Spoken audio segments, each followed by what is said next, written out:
Hello everyone. I'm going to read The Smartest Giant in Town. George was a giant, the scruffiest giant in town. He always wore the same pair of old brown sandals and the same old patched up gown. "I wish I wasn't the scruffiest giant in town," he said sadly. One day, George noticed a new shop. It was full of smart clothes, so he bought a smart shirt, a smart pair of trousers, a smart belt, a smart stripy tie, some smart socks with diamonds up the side, and a pair of smart shiny shoes. "Now I'm the smartest giant in town," he said proudly. George left his old clothes behind in the shop. He was about to go home when he heard a sound. On the pavement stood a giraffe who was sniffling sadly. "What's the matter?" asked George. "It's my neck," said the giraffe. "It's so very long and so very cold. I wish I had a long, warm scarf." "Cheer up," said George, as he took off his stripy tie. "It didn't match my socks anyway," he said, and he wound it round and round the giraffe's neck. It made a wonderful scarf. "Oh, thank you," said the giraffe. As George strode towards home, he sang to himself, "My tie is a scarf for a cold giraffe, but look me up and down, I'm the smartest giant in town." George came to a river. On a boat stood a goat who was bleating loudly. "What's the matter?" asked George. It's my sail," said the goat. "It blew away in a storm. I wish I had a strong new sail for my boat." "Cheer up," said George, and he took off his new white shirt. "It kept coming untucked anyway," he said, as he tied it to the mast of the goat's boat. It made a magnificent sail. "Oh, thank you," said the goat. George strode on, singing to himself, "My tie is a scarf for a cold giraffe, my shirt's on a boat as a sail for a goat, but me look me up and down, I'm the smartest giant in town."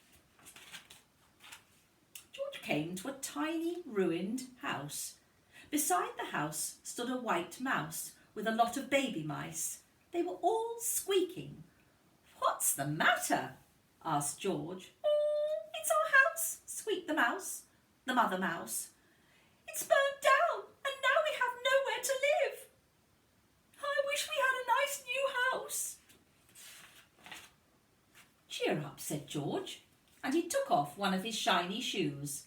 "It was giving me blisters anyway," he said. As the mouse and her babies scrambled inside, the shoe made a perfect home for them. "Oh, thank you," they squeaked. George had to hop along the road now, but he didn't mind.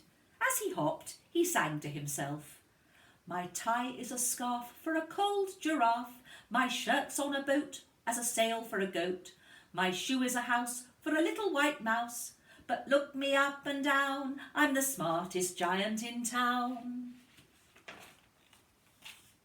George came to a campsite. Beside a tent stood a fox who was crying. "What's the matter?" asked George.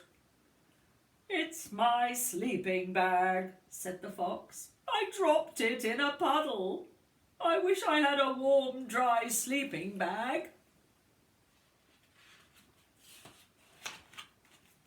"Cheer up," said George, and he took off one of his socks with diamonds up the sides.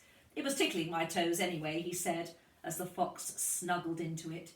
It made a very fine sleeping bag. "Thank you," said the fox. George hopped on, singing to himself, "My tie is a scarf for a cold giraffe, my shirt's on a boat as a sail for a goat, my shoe is a house for a little white mouse, one of my socks is a bed for a fox, but look me up and down, I'm the smartest giant in town." George came to a big squelchy bog. Beside the bog stood a dog who was howling. "What's the matter?" asked George. "It's this bog," said the dog. "I need to get across, but I keep getting stuck in the mud. I wish there was a safe, dry path." "Cheer up," said George, and he took off his new smart belt. "It was squashing my tummy anyway," he said, as he laid it down over the bog. "It made an excellent path." "Thank you," said the dog. The wind started to blow, but George didn't mind. He hopped on, singing to himself. "My tie is a scarf for a cold giraffe, my shirt's on a boat as a sail for a goat, my shoe is a house for a little white mouse, one of my socks is a bed for a fox, my belt helped a dog who was crossing a bog, but my trousers are falling down, I'm the coldest giant in town." Suddenly George felt sad and shivery and not at all smart. He stood on one foot and thought, "I'll have to go back to the shop and buy some more clothes," he decided. He turned round and hopped all the way back to the shop. But when he got there, it was closed. "Oh no," said George. He sank down on the doorstep and a tear ran down his nose. He felt as sad as all the animals that he'd met on his way home. Then out of the corner of his eye, he saw a bag with something familiar poking out of the top. George took a closer look. "My gown," he yelled. "My dear old gown and sandals." George put them on. They felt wonderfully comfortable. "I'm the cosiest giant in town," he cried, and he danced back home along the road.